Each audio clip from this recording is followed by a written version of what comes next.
Oke, ini dia Infinix Note 40. HP yang sudah saya tunggu-tunggu karena mau saya pakai buat gantiin HP kedua saya. Dan HP ini saya beli sendiri ya, bukan barang endorse, jadi reviewnya bisa bebas. Untuk harga saya beli di official store Infinix pas harga promo 2,5 juta. Kalau harga normalnya di 2799 juta. Oke lah, langsung gas aja unboxing Infinix Note 40. Ada dua box, buka box HP-nya dulu. Pertama dapat HP-nya, kedua kitab-kitab dan stiker, ketiga redeem code Mobile Legends, keempat tempered glass dan tisunya, kelima hard case yang support Mac charge, keenam charger 45 watt dan kabel USB Type-C, dan terakhir SIM ejector. Kalau dus yang kecil tadi isinya Mac Power alias power bank wireless charging. Kalau untuk kapasitasnya 3020 mAh.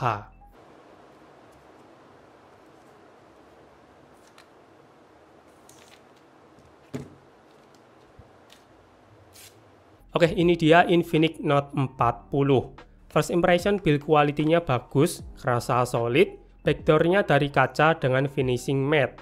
Dan ini tuh nggak begitu licin sih, lumayan ada grip, sementara frame-nya dari plastik. Cukup padat sih dan nggak ada bunyi kriuk-kriuk.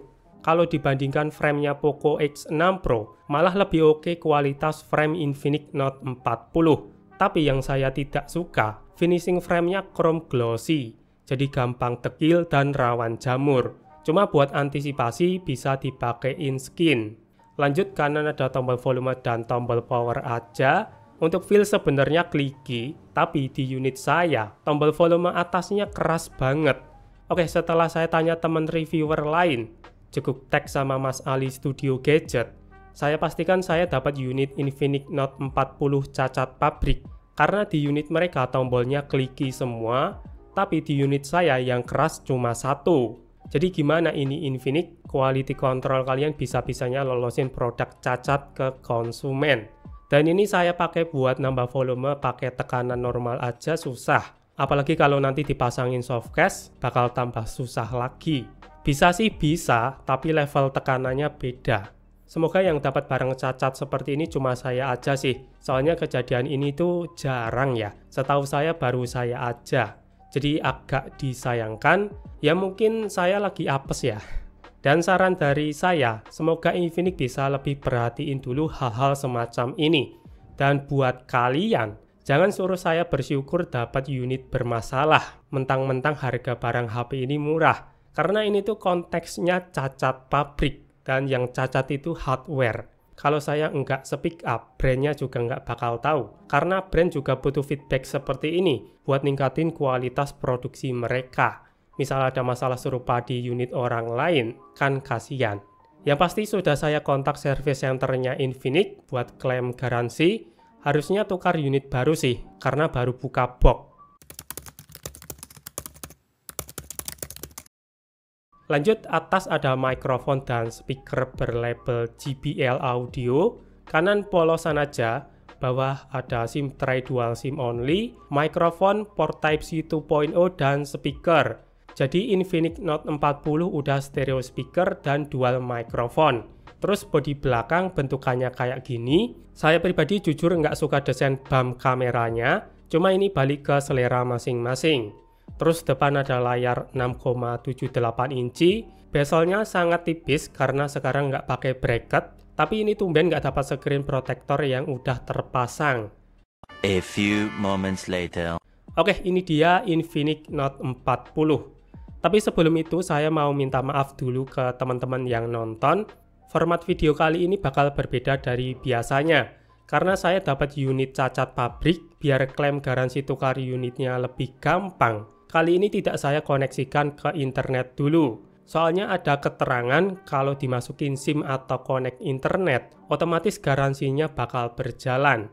Dan HP ini udah saya cek di website Calcare. Untuk status garansinya ini belum diaktifasi. Jadi saya pikir bisa jadi alasan kuat buat minta tukar unit ke service center. Karena baru buka box udah cacat duluan. Oke, pertama saya mau bahas spesifikasi layar Infinix Note 40. Panelnya AMOLED, resolusinya Full HD+, size-nya 6,78 inci, kerapatan pixel 393 ppi, refresh rate 120 Hz, touch sampling rate 360 Hz, brightness 1300 nit, yang jelas layarnya belum support XDR. Kalau untuk multitouch udah 10 jari, DRM Info Wideband L1, dan kacanya udah Corning Gorilla Glass. Untuk kualitas warna bagus sih, ketajamannya juga oke. Cuma saya nggak bisa tes buat multimedianya karena harus connect sama internet. Lanjut bahas spesifikasi Infinix Note 40. SoC pakai MediaTek Helio G99 Ultimate, GPU Mali G57MC2. Buat yang nanya bedanya sama G99 biasa, singkatnya G99 Ultimate itu dituning performanya naik 10%. Entah efeknya bakal terasa atau tidak di penggunaan sehari-hari, karena arsitekturnya masih sama persis. Lalu RAM 8GB LPDDR4X, storage-nya 256GB UFS 2.2, baterai 5000 mAh, support fast charging 45W, dan wireless charging 20W. Cuma saya nggak pasang casingnya, karena saya trauma pakai hard case, nanti saya beli soft case yang support Mac Power aja. Berikutnya ke benchmark. Untuk Antutu tidak saya tes karena butuh koneksi internet, tapi saya masih bisa untuk storage test dan dapat skor 43 ribuan. Untuk Geekbench juga sama, butuh koneksi internet jadi saya skip. Lalu CPU throttling test dapat 90%, ya ini hasilnya fluktuatif sih. Terus untuk kelengkapan sensor, yang esensial ada semua, NFC ada dan udah giroskop hardware. Sekarang ke software Infinix Note 40. Pakai skin XOS 14 dengan basis Android 14. Untuk jaminan update dapat 2 kali Android dan 3 tahun security patch. Yah, akhirnya Infinix mulai berbenah ngasih jaminan update yang lumayan. Kalau untuk tampilan, saya liatin sekarang lebih fresh dan makin simple. Bloatware-nya juga saya hitung tadi ada 8 aplikasi. Dan nggak ada bloatware pinjol kayak Realme. Overall saya pribadi nggak ada masalah sama XOS sejak 2 generasi terakhir.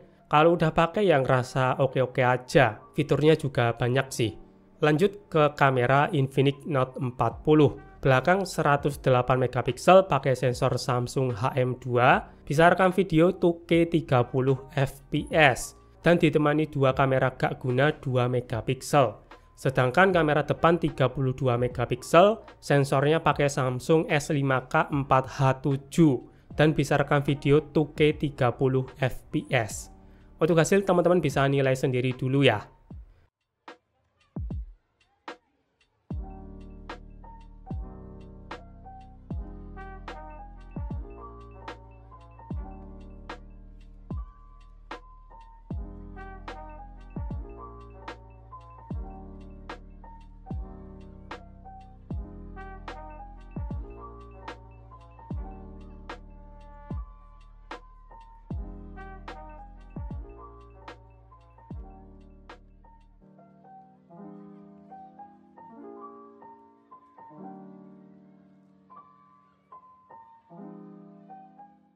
Bang, gaming testnya mana bang?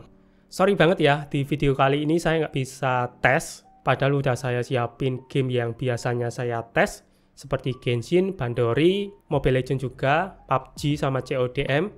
Karena seperti yang saya jelasin di video awal tadi ya, sebelum bahas spesifikasi, unit saya kan cacat pabrik dan mau saya tuker ke service center.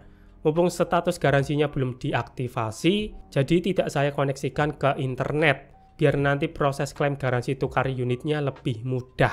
Ya ini demi kepentingan garansi dulu ya, jadi saya minta maaf ke teman-teman yang udah nungguin gaming test Infinix Note 40. Pokoknya nanti kalau saya udah dapat unit pengganti, bakal saya bahas lengkap seperti biasanya. Oke, jadi segitu dulu unboxing Infinix Note 40 edisi sial ya, cacat pabrik, tombol volume atasnya keras nggak wajar. Yang jelas ini bukan kesalahan fenomena alam. Dan tidak semua unit Infinix Note 40 bermasalah seperti ini. Memang saya aja yang lagi apes dapat barang cacat. Jadi sampai jumpa di video gadget berikutnya, dan sayonara.